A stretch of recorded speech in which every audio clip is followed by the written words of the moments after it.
I'm Lisa von Drasek. I'm the curator of the Children's Literature Research Collections of the University of Minnesota. And today I have with me... I'm Tim Johnson, and I am curator of special collections and rare books, and the E.W. McDermott curator of the Sherlock Holmes collections. So today you brought us two books. Can we start with the Sherlock Holmes? Let's start with Sherlock. This one is The Devil's Due. It's by Bonnie MacBird, and I love what Les Klinger has in his little blurb on the front cover. An extraordinary mystery, worthy of Holmes and Watson's adventures. And of course, Les would know, because Les has done the annotated Sherlock Holmes. He's been a consultant on one of the Robert Downey Jr. films. He is a very knowledgeable Sherlockian, and Bonnie is a beautiful writer. This is something you cannot put down. Yeah. So tell me a little bit, is Bonnie writes a series of mysteries? Yeah, this is the third one that she's done of these Sherlock Holmes stories. Arden the Blood was her first one, and then Unquiet Spirits. And I think I've talked about both of those in previous... Can you remind me, what she does is she takes the characters that already exist? Right. So she takes Sherlock Holmes, Dr. Watson, and sets them in Victorian England at a time when they were busy doing all of their different adventures. We know there are 1,000 or so cases that Holmes was involved with, and Watson only chronicled 60 of them. So these are some of the unchronicled cases. And she channels the voice of Conan Down. And of Watson. You know, if we play the game, it's Watson who is the author of the tales. So she's channeling the voice of Watson. She's channeling the voice of Watson. And what makes this series so compelling? It's putting Holmes in situations that are totally in sync with the time, demonstrating his prowess. And in this one, it's interesting because he's faced with a new head of Scotland Yard who does not appreciate his talent at all.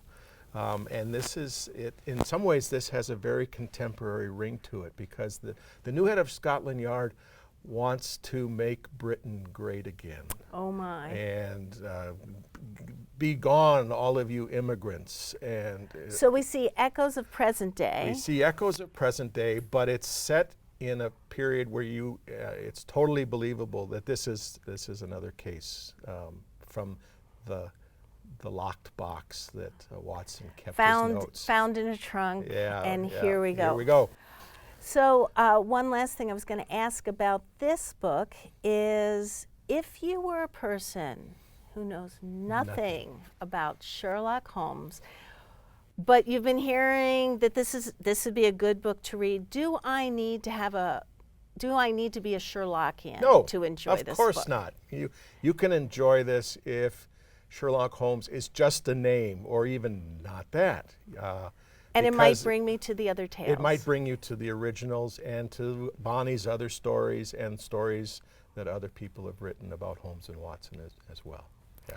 Well, thank you, Tim, but you did bring us one more book here. I did, yes. Rebecca Traister's Good and Mad, The Revolutionary Power of Women's Anger. And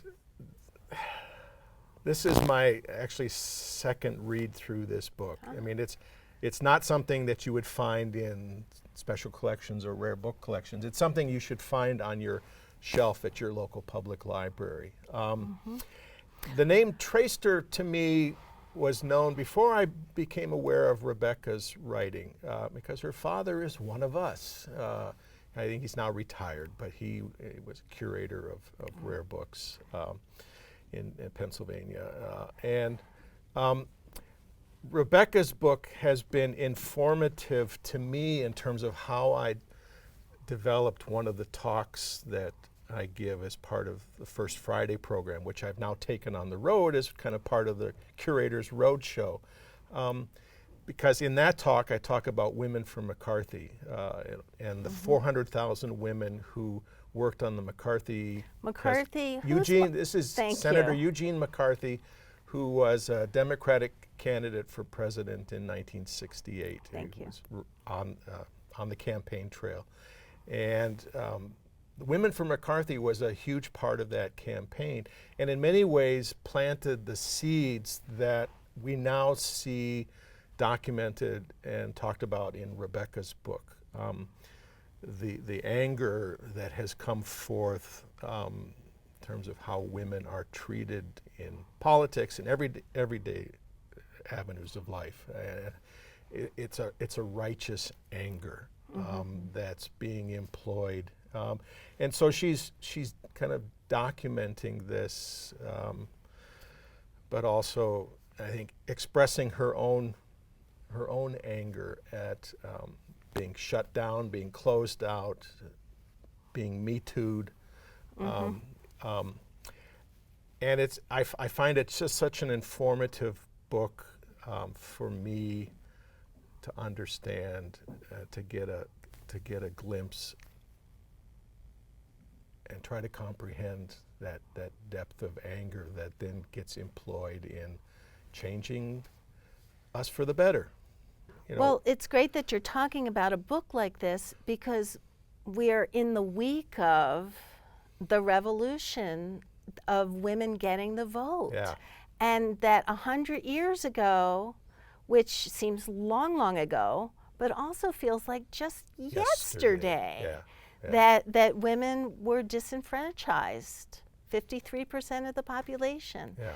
And so you can probably see the seeds of that in this book, and also, again, reflected in our current state. Yeah, and wisdom. Thank you for joining us today Yeah. and bringing us two exceptional books. One, a great read to take us out of ourselves to another time and place, Yeah. and one to help us reflect And go deep. and go deep. Yeah. That's what we have today for Read This Book.